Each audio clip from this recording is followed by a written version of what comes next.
On select Kia models, you can fold and unfold the second row seats manually as well as remotely. In this video, we'll show you how they work. To fold the second row seats remotely, in the rear cargo area on the passenger side, you'll find the power seat controls. Pressing the left side button folds the left side seat, while pressing the right side button folds the right side seat.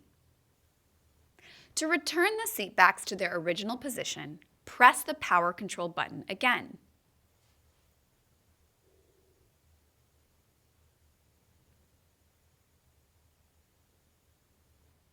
To fold the second row seats manually, use the straps that can be accessed from the third row seats.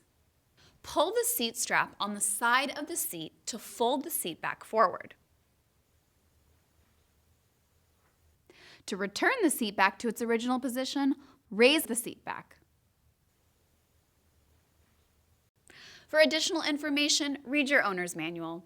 You can also refer to the Kia Features and Functions Videos YouTube channel or the Kia Features and Functions Quick Reference Guide. Thanks for watching.